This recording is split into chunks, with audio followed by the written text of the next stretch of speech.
سألت رسول اللہ صلی اللہ علیہ وسلم عن البر والاثم، میں نے نبی علیہ الصلوۃ والسلام سے نیکی اور گناہ کے بارے میں پوچھا تو آپ نے فرمایا البر حسن الخلق والاثم ما حاک فی صدرک وکرہت ان یطلع علیہ الناس۔ الحمد للہ علی نعمہ الظاہرۃ والباطنۃ قدیما وحدیثا، والصلاة والسلام على نبیہ محمد وآلہ وصحبہ الذین ساروا فی نصرۃ دینہ سیرا حسیسا، اما بعد فاعوذ باللہ من الشیطان الرجیم، بسم اللہ الرحمن الرحیم۔ آج ہم 4 احادیث آپ کے سامنے رکھتے ہیں کتاب الجامع بلوغ المرام میں سے۔ عن ابی ہریرہ رضی اللہ تعالی عنہ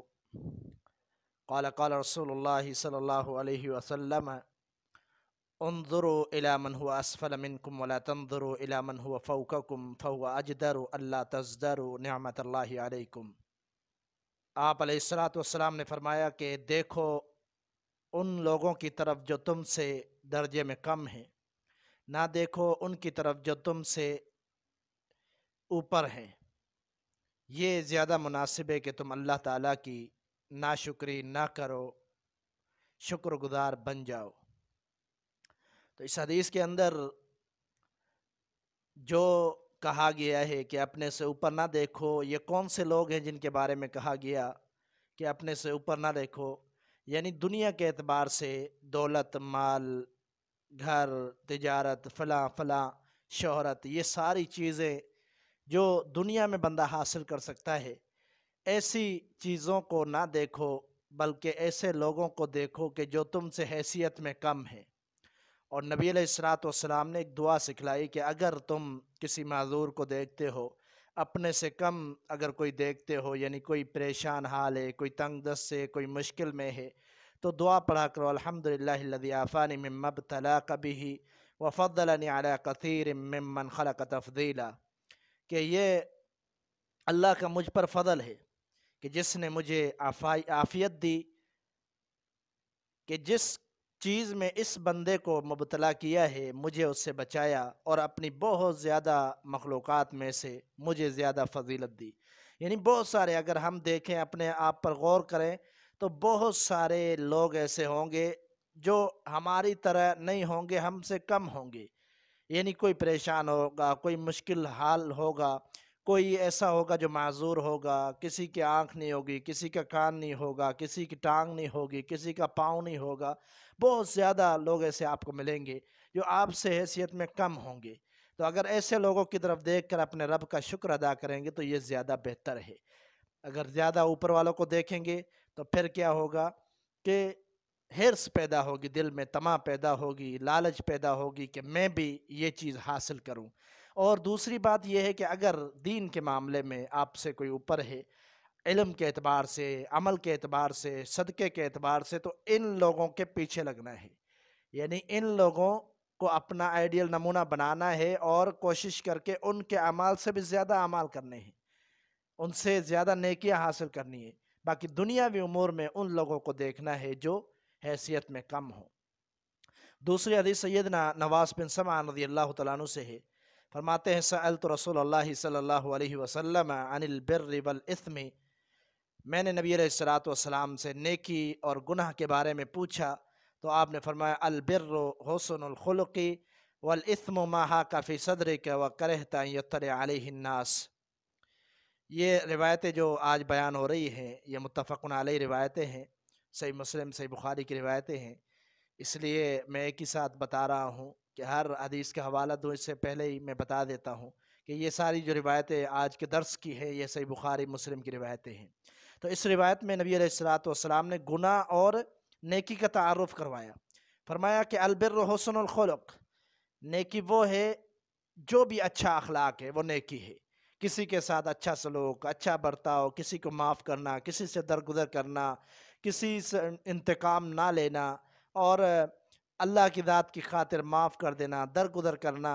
اور اخلاق کا ایک معنی یہ بھی ہوتا ہے کہ جس طرح سیدہ عائشہ صدیقہ رضی اللہ تعالیٰ عنہا نے فرمایا کان خلقہ القرآن، نبی علیہ الصلوۃ والسلام کا اخلاق پورا قرآن تھا، یعنی پورے دین پر عمل پیرا ہونا، ہر نیکی، ہر اچھا کام اس کو نیکی کہتے ہیں، ہر اچھے کام کو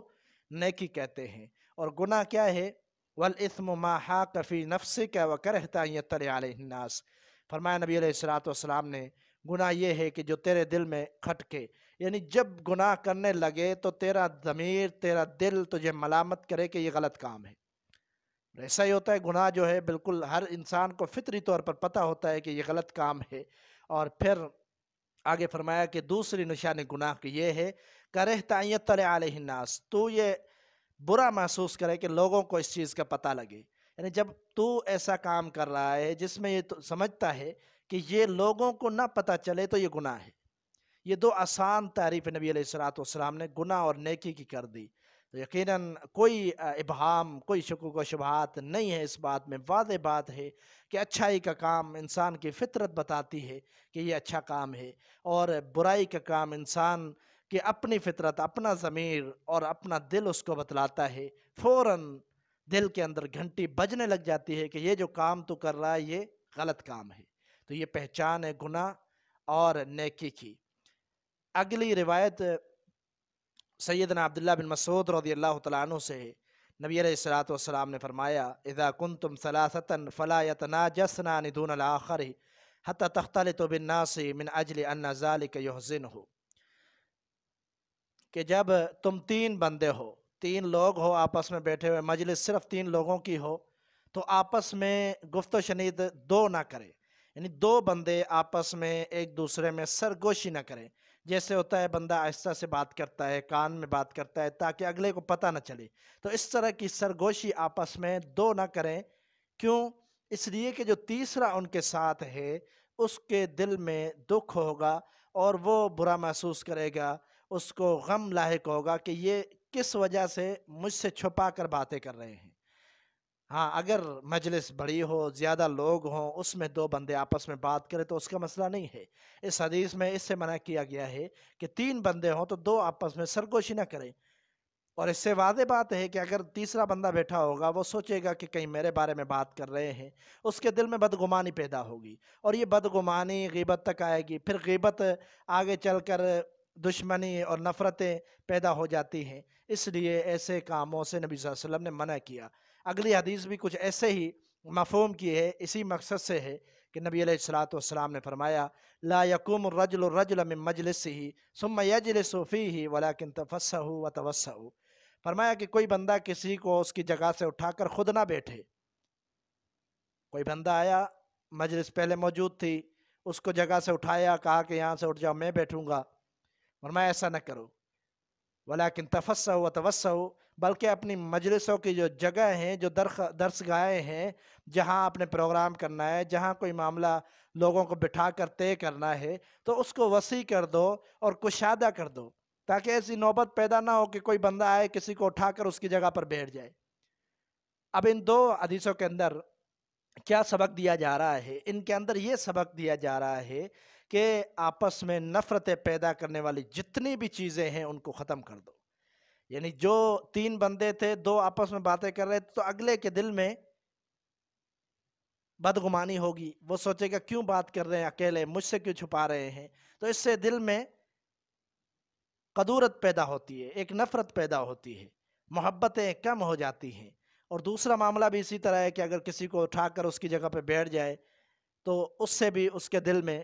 برائی پیدا ہوگی، بدگمانی پیدا ہوگی کہ یہ میرے ساتھ اچھا نہیں ہوا۔ تو یہ دونوں معاملات جو ہیں یہ محبت کو کم کرنے کے معاملات ہیں، اس لیے دونوں سے بچیں تاکہ محبتیں بحال رہیں اور محبتیں بڑھیں۔ ان چار احادیث کے اندر اخلاق کا درس دیا گیا، کیونکہ باب ہی ادب کے بارے میں ہے، تو انشاءاللہ آگے ہم کل بیان کریں گے۔ اللہ تعالیٰ مجھے اور آپ کو سمجھنے کی توفیق عطا فرمائے۔ وما توفیق الا باللہ علیہ توکلت و الیہ انیب۔